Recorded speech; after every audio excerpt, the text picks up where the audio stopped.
Hi guys, welcome to my channel Revathi vlogs. So guys, అందరూ ఎలా ఉన్నారు? నేనైతే చాలా బాగున్నాను అనమాట. మీరు కూడా బాగుండాలని మనస్ఫూర్తిగా కోరుకుంటున్నాను. ఇంకా మన వీడియోలోకి అయితే వెళ్ళిపోదాము.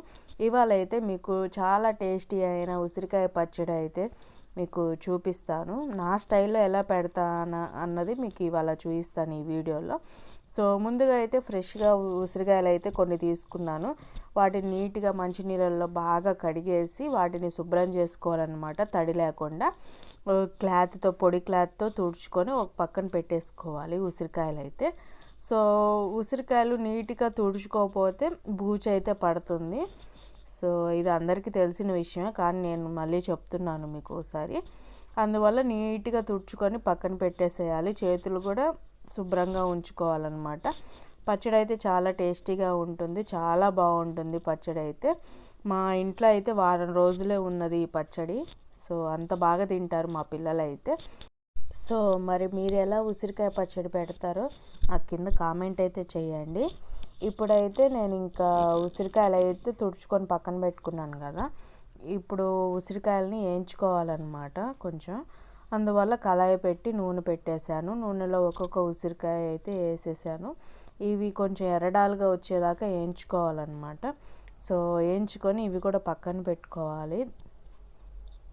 సో గాయస్, చూస్తున్నారు కదా, ఈ విధంగా కొంచెం ఎర్రగా వచ్చేలాగా వేయించుకొని తీసి పక్కన పెట్టుకోవాలన్నమాట ఒక్కొక్కటి. సో ఈ రకమైన కలర్ అయితే రావాలన్నమాట ఉసిరికాయకి. అప్పుడే కొంచెం ఉప్పు, కారం అవన్నీ పడతాయి అన్నమాట. ఓకేనా గాయస్. ఇప్పుడు దీని తర్వాత మనం చింతపండు అయితే నానబెట్టుకుందాము. ఎందుకంటే ఈ ఉసిరికాయ పచ్చడిలోకి మనం చింతపండు కూడా వేయాలి, అప్పుడే ఇంకా టేస్ట్గా వస్తుంది. చింతపండు లేకుండా కూడా ఉసిరికాయ పచ్చడి పెట్టుకోవచ్చు, కానీ నేను ఈసారి చింతపండు వేసే పెట్టాలని చెప్పేసి నేను చింతపండు అయితే వేడి నీళ్ళల్లో నానబెట్టేశాను. తొందరగా గుజ్జు వస్తుందని చెప్పేసి 5 నిమిషాలు అట్లా పక్కన పెట్టేసుకోవాలన్నమాట.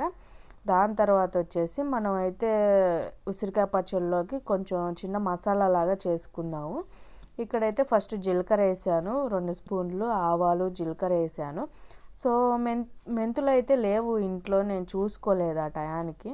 అందువల్ల ఇంట్లో మెంతు పొడి అయితే ఉందన్నమాట.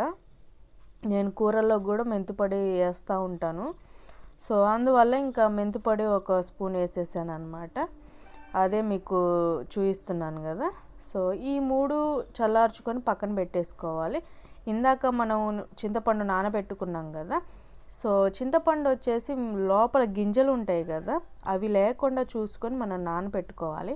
అది డైరెక్ట్గా మనం మిక్సీలో వేసుకొని మెత్తటి పేస్ట్ లాగా మనం మిక్సీ పట్టుకోవాలన్నమాట. చూపిస్తున్నాను కదా ఇక్కడ. సో గింజలు ఉంటే అవి బాగోదన్నమాట, అందుకని మనం గింజలు లేకుండానే నానబెట్టుకోవాలి ఫస్టే. సో ఇక్కడైతే ఇందాక మనం జీలకర్ర, ఆవాలు, మెంతు పొడి వేసాం కదా. సో ఆ పొడి చేసి నేను అక్కడ పెట్టేశాను అనమాట పక్కన. దాని తర్వాత మనం ఎల్లిపాయలు ఉన్నాయి కదా, తోలంతా తీసేసి ఎల్లిపాయలు అయితే నూనెలో వేసుకోవాలన్నమాట. ఎల్లిపాయలు ఎంత ఎక్కువ వేసుకుంటే అంత టేస్ట్ అయితే వస్తుంది, మంచిది, ఒంటికి కూడా మంచిదే ఎల్లిపాయలు. సో ఇబ్బంది ఏమీ లేదు కాబట్టి మనం ఎక్కువ వేసుకున్నా పర్లేదు. సో అందులోనే మనం చింతపండు పులుసు కూడా వేసుకొని కొంచెం సేపు ఏగనియాలన్నమాట. మినిమం ఒక 2 నిమిషాలు అట్లా ఏగనిస్తే సరిపోతుంది. సో ఆ లోపున ఇంకా మళ్ళీ మనం తాలింపు అయితే పెట్టుకుందాము. జీలకర్ర, ఆవాలు వేసేసుకోవాలి. మనం అదే ఎండుమిర్చి, కరివేపాకు కూడా వేసుకోవచ్చు. ఆ టయానికి ఇంట్లో కరివేపాకు లేదు, సో అందువల్ల నేను వేయలేదు. అందులోనే మనం ఇదేంటి ఇంగువ కూడా వేసుకుంటే చాలా మంచిది, టేస్ట్ కూడా బాగుంటుంది అనమాట. ఇంగువ ఖచ్చితంగా వేసుకోండి. సో ఇప్పుడైతే నేను ఇంకా ఒక బౌల్ తీసుకున్నాను, అది నీట్గా శుభ్రంగా క్లీన్ చేసి పెట్టుకున్నాను. అందులోకి మనం ఇందాక వేయించుకున్న ఉసిరికాయలు వేసాను, అలానే జీలకర్ర, ఆవాలు, మెంతు పొడి అది కూడా వేసేసాను అనమాట. సో దీని తర్వాత వచ్చేసి మనం చింతపండు, నూనె, వేయించుకున్నాం కదా ఎల్లిపాయలు, అదంతా మనం మిశ్రమాన్ని ఉసిరికాయలో వేసేయాలన్నమాట.